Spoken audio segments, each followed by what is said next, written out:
और अगली खबर पर आपको ले चलते, आज से विधानसभा का मानसून सत्र शुरू हो गया है। पहले ही दिन जो न्यूज़ 11 भारत लगातार कह रहा था कि कहीं हंगामे की भेंट ना चढ़ जाए, हंगामे की उम्मीद जता रहा था, आशंका जता रहा था, माफ कीजिएगा, वही हुआ।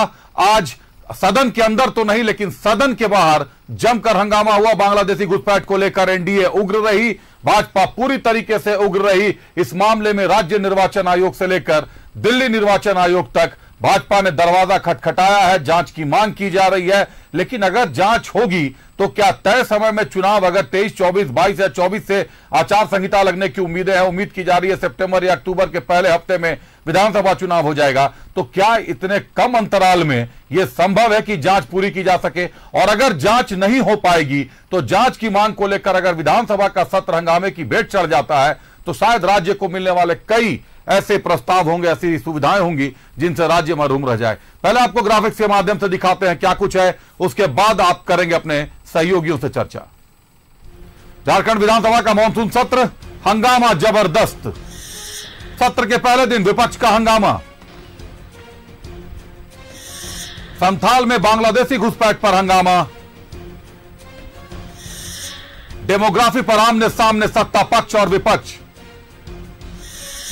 विपक्ष ने घुसपैठ को लेकर सत्ता पक्ष पर किया वार। आदिवासियों की संख्या में लगातार हो रही गिरावट, बीजेपी का दावा है। आदिवासी बेटियों के साथ साजिश के तहत मुस्लिम युवक कर रहे शादी। संथाल में मुस्लिम मतदाताओं की संख्या में बेतहासा वृद्धि। सत्ता पक्ष ने घुसपैठ के मामले को बताया पॉलिटिकल स्टंट।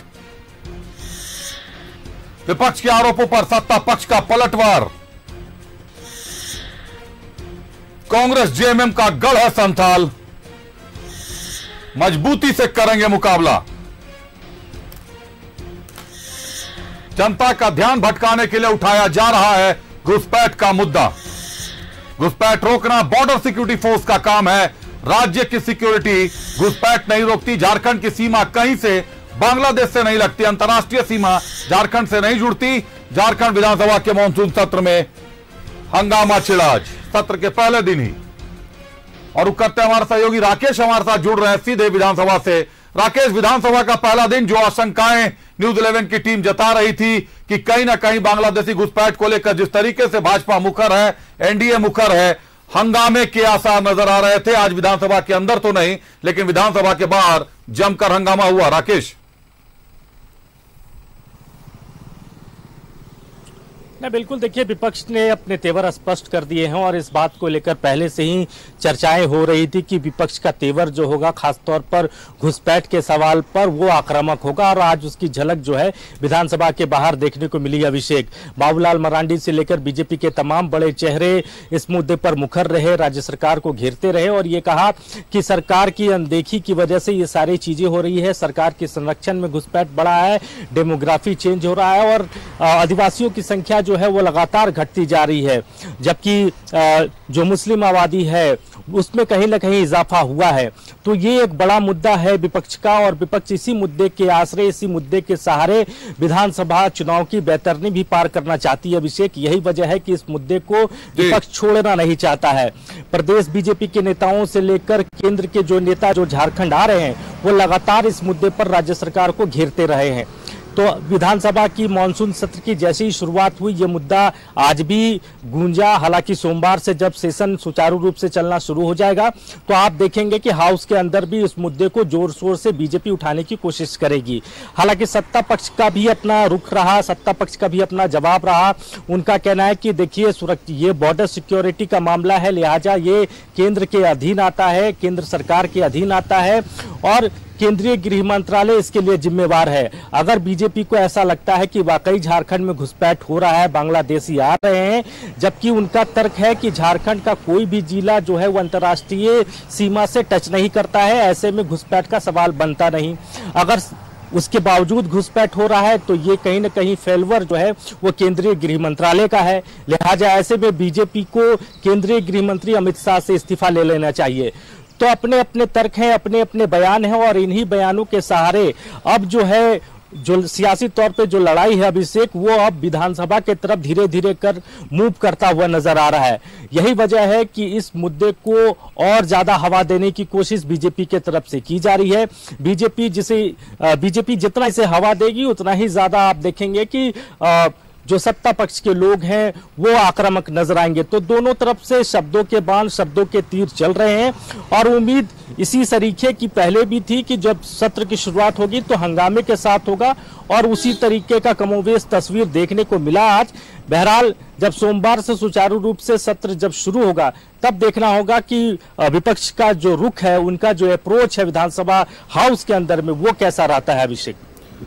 बिल्कुल राकेश, निश्चित तौर पर विपक्ष के जो मुद्दे हैं वो तो काफी स्पष्ट हैं। चाहे बांग्लादेशी घुसपैठ को लेकर बात करें, अभी सहायक पुलिसकर्मियों का मुद्दा भी गरमाएगा कि समझौता पत्र पर हस्ताक्षर हुआ, बावजूद उसको कैबिनेट में नहीं लाया गया। सहायक प्राध्यापकों का मुद्दा भी गरमाएगा। हालांकि सहायक पुलिसकर्मियों की बात करें, प्राध्यापकों की बात करें, भाजपा के समय ही सहायक पुलिसकर्मियों की बहाली हुई थी, लेकिन अब मुद्दा चला गया है कि उसको सरकार रेगुलाइज क्यों नहीं कर रही है। जो बड़ा मुद्दा है राकेश की संथाल की डेमोग्राफी को बदलने की जो बात कर रहे हैं भाजपा का कहना है कि वहां आदिवासियों की जनसंख्या कम हो रही है, लेकिन जेएमएम का दावा है कि जब 2001 की जनसंख्या में 72 लाख के करीब वहां आदिवासी थे और 2011 की जब जनसंख्या में, जो सेंसस अभी जारी नहीं हुए हैं लेकिन एक कैलकुलेटिव सेंसस है कि 2011 में 83 लाख के करीब आदिवासी जनसंख्या है। तो आबादी तो दिनों दिन बढ़ रही है और उसके बाद सेंसस हुआ नहीं है, जनगणना हुई नहीं है अभी तक। अब 2026 में जनगणना होनी है।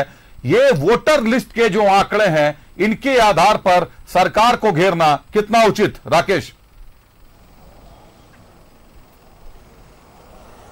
नहीं, बिल्कुल देखिए, बीजेपी का तर्क है कि देखिए जो 2019 में जो विधानसभा के चुनाव हुए और उस समय जो वोटरों की तादाद थी और अभी जो लोकसभा के चुनाव हुए उसमें जो वोटरों की तादाद है उसमें अप्रत्याशित तौर पर वृद्धि हुई है।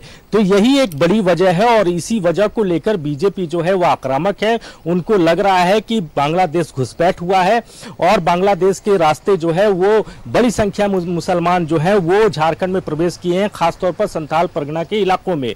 तो इसी तर्क के साथ बीजेपी इस मुद्दे को आगे लेके चल रही है, जबकि सत्ता पक्ष का साफ तौर पर कहना है कि 2011 के बाद कोई सेंसेक्स हुआ नहीं है।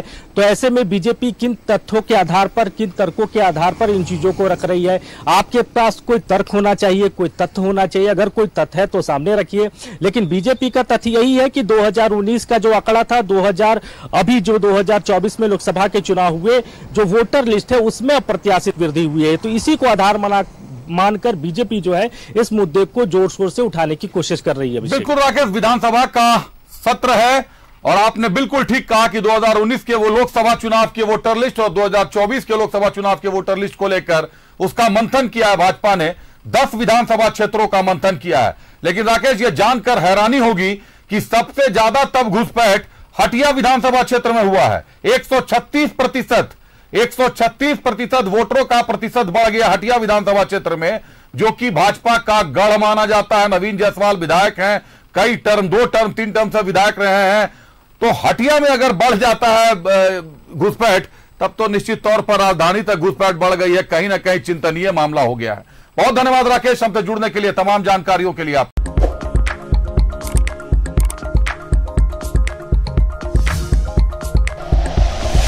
Like and share videos, subscribe करें हमारा चैनल और प्रेस करें बेल आइकॉन। न्यूज़ 11 भारत, सच है तो दिखेगा।